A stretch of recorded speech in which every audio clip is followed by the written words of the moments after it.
because the judge is now clearing the way for Elon Musk to actually push past everything that Wes Moore was telling you guys about as far as buyouts. Okay, so government workers, federal workers, are trying to shrink the workforce, and they got to make sure that they right size the government, and they're offering you the opportunity to still get paid all the way through September. And this is the latest of it. Make sure you hit a like for the algorithm, subscribe to the channel, and turn on your notifications. Patreon live stream coming up soon. Let's deep dive into it. Judges cleared the way for the buyout offer for more than 2 million federal workers, rejecting a lawsuit that had put that plan on hold, and scores of federal workers are already being fired. Senior political correspondent Rachel Scott is at the White House. Good morning, Rachel. George, good morning. Well, dozens of lawsuits have been filed, but this does mark the first major victory for the Trump administration. A judge declaring that buyout program can move forward. And this morning, the offer is officially closed. Overnight, a stark message from Elon Musk, insisting the U.S. needs to get rid of entire government agencies to make sure the changes last beyond President Trump's term. If you don't remove the roots of the weed, then it's easy for the weed to grow back. But if you remove the roots of the weed, it doesn't stop weeds from ever growing back, but it makes it harder. So we have to really delete entire agencies, many of them. The billionaire, who is one of the president's most powerful advisors, comparing it to a large-scale corporate turnaround he did at one of his own companies.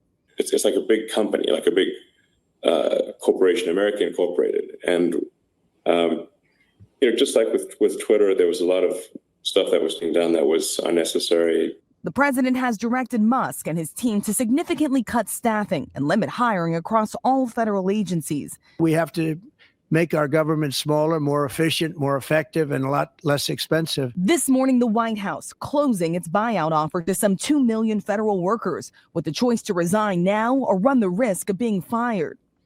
A judge... For all of y'all that decided that you wanted to take the risk and you wanted to listen to Wes Moore, now Wes Moore is going to have blood on its hands, because for whatever reason, y'all gonna get it together. You not gonna think that you just gonna deal with the Biden administration. This ain't the Biden administration. So when they said that you had a certain amount of time to consider and take the buyout, and some of y'all was like, you know what, I'm gonna just keep on waiting. I don't know if that's what I want to do. I don't know what's going on. Well, guess what? Eventually, they're going to come to your place, and they're going to decide whether or not you're going to be there or not. And so your opportunity for a buyout, they're going to stick it in you. They're going to stick it in you. And so if you should have already been doing a assessment of what you do for a living, and if your agency is actually a needed agency, or if they just have some redundancy inside of the federal government where they duplicate whatever it is that you're doing. If you think that you're that important, then maybe you'll still have a job. However, it's a strong, and when I say strong, I would give it an 80-20 chance of you being reduced. Think about it. USAID got reduced from over 10,000 people to like less than 400, meaning that was all of that blow. It was 9,600 people that they did not need. I'm just telling you the truth. And y'all thought that they was going to keep extending the offer. Somebody's put in the chat, they put like 65,000 people took the offer. That ain't enough. That's not enough. It's not enough. They are now going to run the federal government efficiency.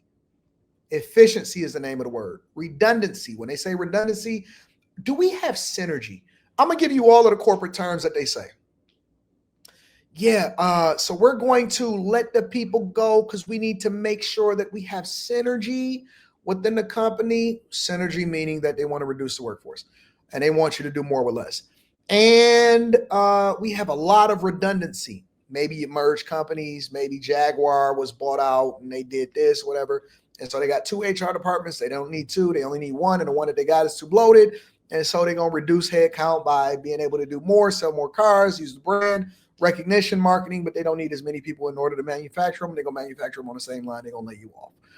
And so, I wish a lot of y'all would have actually taken it a lot more serious. Not saying that you should or you shouldn't, but I wish that a lot of people actually took it a lot more serious, because this is really happening. And most people that work for the federal government has never been laid off before. But it's really happening this time. Clearing the way for the program to move forward. The White House press secretary calling the decision the first of many legal wins for the president.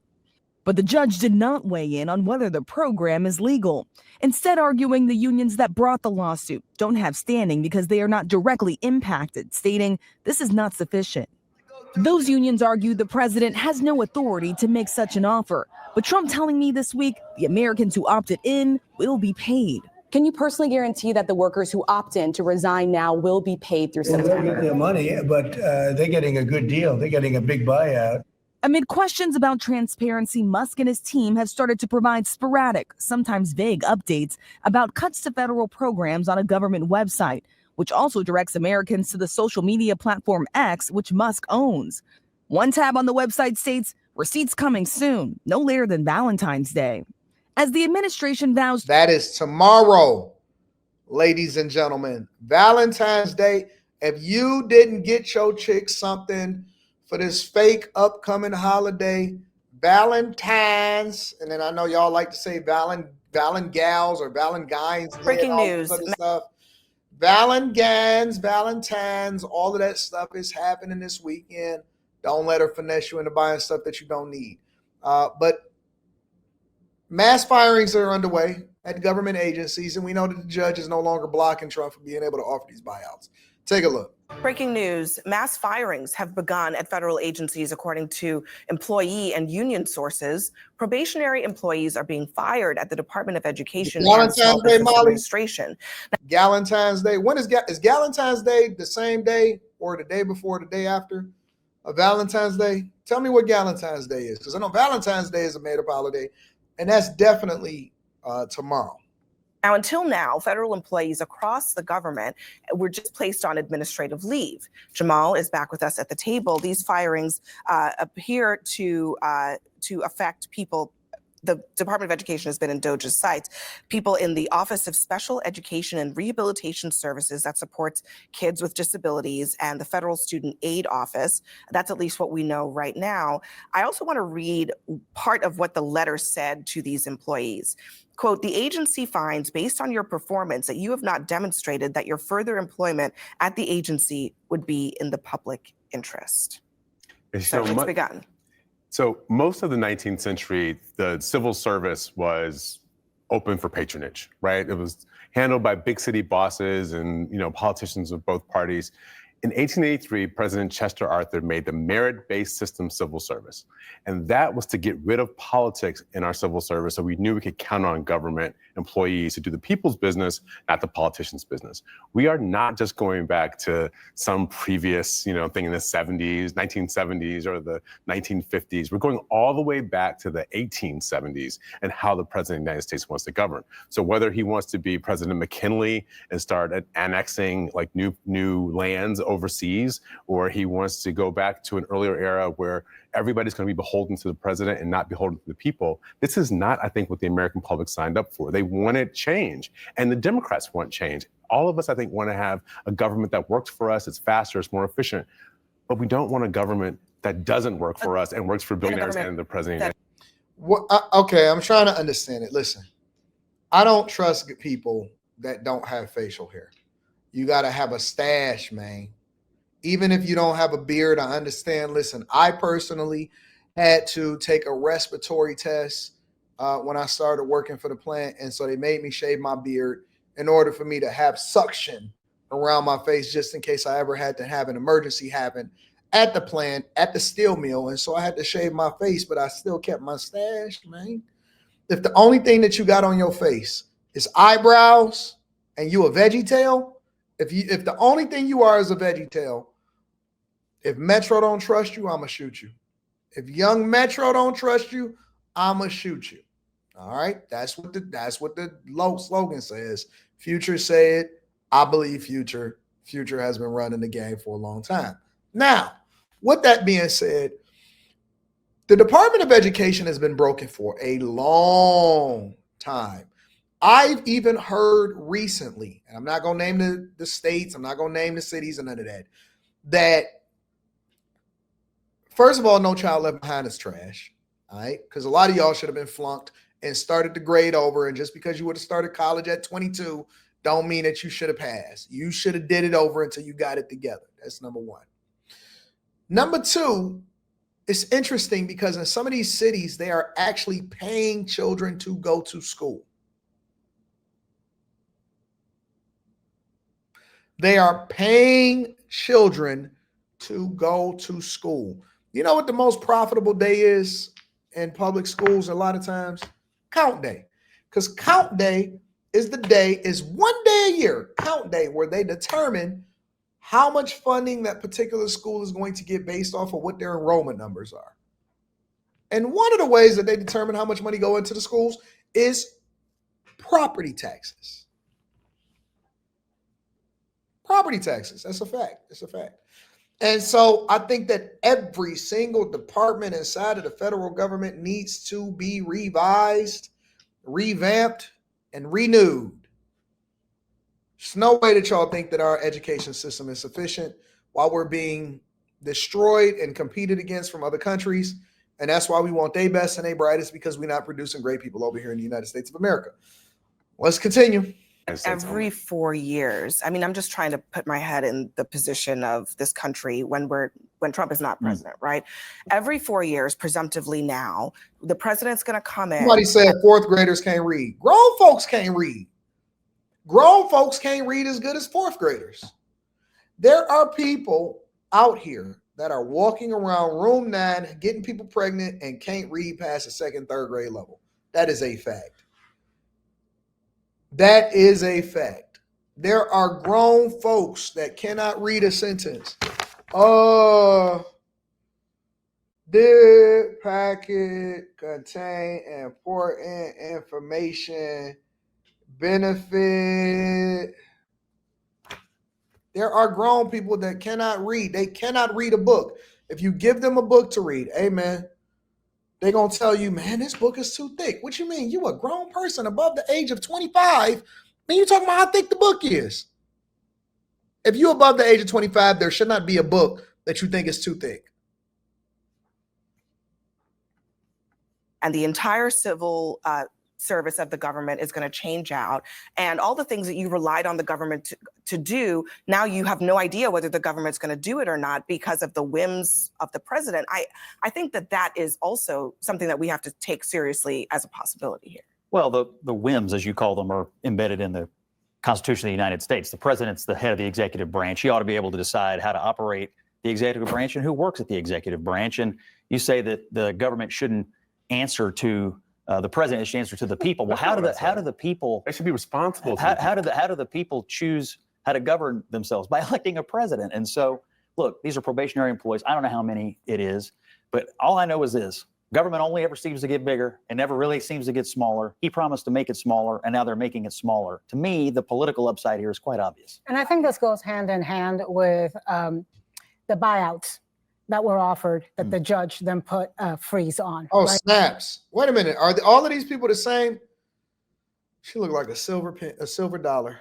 Are all of these people a part of the same network? Because I see people that's from The View jumping on CNN all the time. I'm just wondering. And so And if that they freeze, can't, just to be clear, that freeze has now been lifted by the judge because the and case it's going to is be appealed.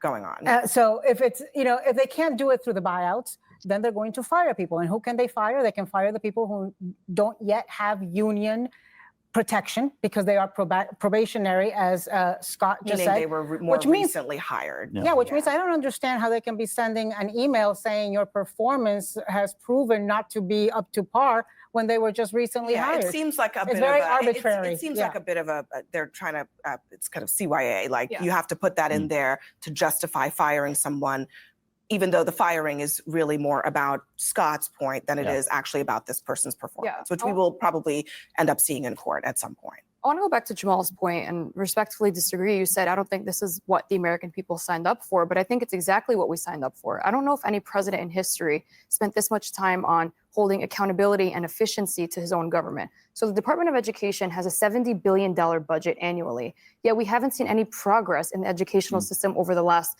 4 years. We're ranked 13 in the world. We're like 24th in science, 18th in math. We're really not doing well on a global stage in terms of our education system performance. So I think evaluating, where is the $70 billion going? Where are we failing? And how do we make this better? I don't know if blind firings for probational employees is the right thing to do, but I think definitely investigating through DOGE why we are failing so badly in the DOE is absolutely the right move to do. Somebody find this snow bunny for me. I see she has on a Jewish necklace. I have never seen. Now, who is this woman? Hoppo, who is this snow bunny? I'm not necessarily into snow bunnies. Emily Austin, sports host and political commentator. I'm not. Look at Scott. Scott is looking at Emily and saying, oh, we, baby girl. Listen, when you see a guy that got a part like this, looking at a Emily like that with the tweed coat on. Hold on, I got that same coat. Give me a second. I got that same coat. M.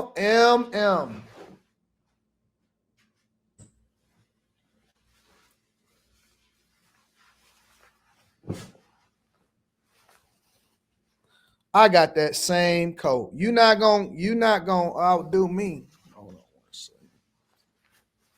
I had to go to, I'm here on government business. So I'm not gonna let Scott outdo me. Nope. Now what?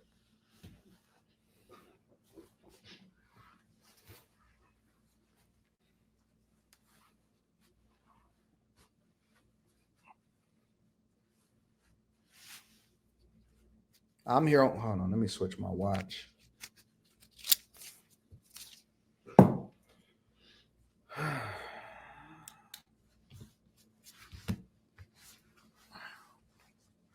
Who is this snow bunny?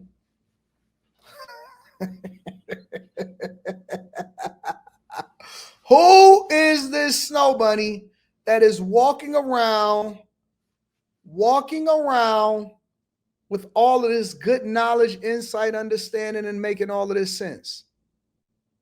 Who is this snow bunny? And where does she come from? Yes, I do have that same. Yes, I do. Don't. So you think I'm just walking around? No, I walk around in the house like this. When I'm going out for government business, I'm sorry, excuse me. I'm sorry. No, let me get 2 waters, lemon for her, still for me. Oh, you like spring? Don't worry about it, baby. Scott, you're not going to be looking at that woman and thinking that Umar Johnson and you got the only chance. That's my new baby mama, Emily. Talk that talk. Investigating through DOGE why we are failing so badly in the DOE is absolutely the right move to do. In every government office I've ever seen, you can walk through the door, you can ask anybody, who around here is not doing their job? They'll tell you. People will tell you who's not doing their job. You can get rid of those people. I don't know if anybody would complain, but it's the mass firings that says something else is afoot. It's not just what they're calling it. Agreed. I think there is something else afoot. Yeah, I think that going off of what you were saying, Emily, with the budget, I think more than half of the budget goes to grants and loans for low income students for them to be able to attend college, things like that. And so, but I do agree with your point that we need to be doing more on education. And so there needs to be some sort of reform. And I think that this has been something that conservatives have long wanted, is shrinking the Department of Education. So I support all of that in that regard. But where I have the issue is these firings, and what is the reasoning for them? Are these people being laid off because maybe they're anti-Trump and posted things on social media? Like, what is these people deserve a little bit more of an explanation then. No, there's no mystery. A vague email. There's no mystery. And let me offer them an explanation. This administration would like to make the federal government smaller. We would like to spend less on payroll. You just got here, therefore you won't be working here anymore. It's pretty simple, and they shouldn't take it personally.